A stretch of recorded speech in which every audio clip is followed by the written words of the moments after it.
ఇప్పుడు కేవలం 7,999K up to 10 kgs వరకు బరువు తగ్గి అధిక బరువు నుంచి వచ్చే ప్రధాన సమస్యలను దూరం చేసుకోండి. సెలబ్రిటీస్ మీటూ క్యాంపెయిన్ లో ఆఫ్ స్క్రీన్ యాక్టివ్ గా ఉంటున్నారు. కాకపోతే on screen anti female activity scenes చూసి మురిసిపోతున్నారు. ఇదే కొంతమంది తారల్ని ట్రోలింగ్ అయ్యేలా చేస్తోంది.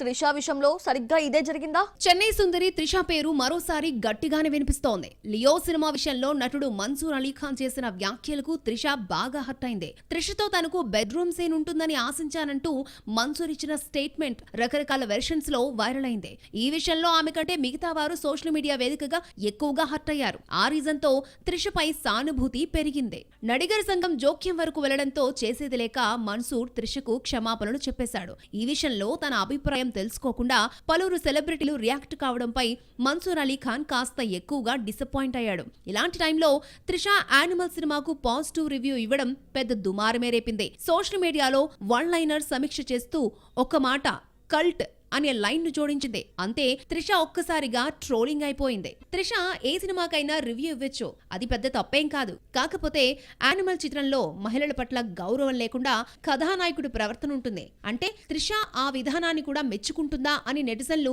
క్వశ్చన్ చేస్తున్నారు. తాను చేసింది తప్పు కాబట్టే పెట్టిన ట్వీట్ ను వెంటనే డిలీట్ చేసిందని నెటిజన్లు ఫైర్ అవుతున్నారు. త్రిష చేసిన ఈ పని చూస్తుంటే ఆమె అసలు ఫెమినిస్టేనా అనే క్వశ్చన్ చేస్తున్నారు. కొందరు త్రిషను నకిలీ ఫెమినిస్ట్ అంటూ కామెంట్ చేస్తున్నారు. ఈ తరహా ఎదురుదాడిని త్రిష అసలే ఊహించలేదు.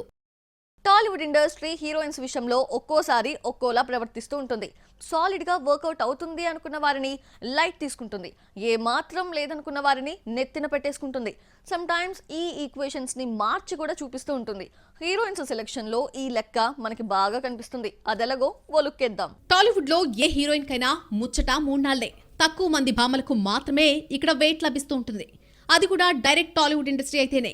అయితే గత కొంతకాలంగా కోలీవుడ్ బాలీవుడ్ భామలు తెలుగులో భలే బ్రేక్ కొట్టేస్తున్నారు. ఆ మధ్య ఐశ్వర్య రాజేష్ కోలీవుడ్ లో నోటెడ్ హీరోయిన్ గా కొనసాగుతూనే తెలుగులో వరుస ఆఫర్లు చేజిక్కించుకుంది. ఐశ్వర్యకు అనూహ్యంగా తెలుగులో అవకాశాలు తగ్గిపోయాయి. ఆ తర్వాత తమిళ ఇండస్ట్రీ నుంచి వచ్చిన హీరోలు ఇక్కడ స్పెషల్ రోల్స్ తో బిజీ అయిపోయారు. అందులో విజయ్ సేతుపతికి కాస్త వెయిట్ ఇచ్చారు. ఇప్పుడు ఆయనకు ఆఫర్లు అంతగా రావడం లేదు. ఏం వచ్చినా ఏం చేసినా మొత్తం మలయాళ బ్యాచే చేయాలనే ఒక అండర్స్టాండ్ కు మళ్లీ మన పరిశ్రమ వచ్చేసింది. దానిలో భాగంగా ఉన్ని ముకుందన్, ఫహద్ ఫాజిల్ ను తెచ్చుకుంటున్నాం. ఈ ఫ్లోలోనే మరోసారి తమిళ హీరోయిన్లు తమ మెరుపులు మెరిపించడానికి వచ్చేస్తున్నారు. వారిలో నివేతా పేతురాజ్ కాస్త ఎక్కువ కలర్ఫుల్ గా కనిపిస్తుంది. అలవైకుంఠపురంలో సెకండ్ బ్యూటీగా కనిపించిన నివేతా దాస్కా దమ్కితో మంచి గుర్తింపే దక్కించుకుంది. బ్రోచే వారెవరు, పాగల్తో ఇప్పటికే బ్రేక్ తెచ్చుకున్న ఈ సుందరి మరిన్ని రోల్స్ తో టాలీవుడ్ ఫిల్మ్ ఇండస్ట్రీలో మెరుపులు మెరిపిస్తానని చెబుతోంది. కానీ మునుపట్లా మళ్లీ అమ్మడికి ఎవరు వేషాలు అంతగా ఇవ్వడం లేదు.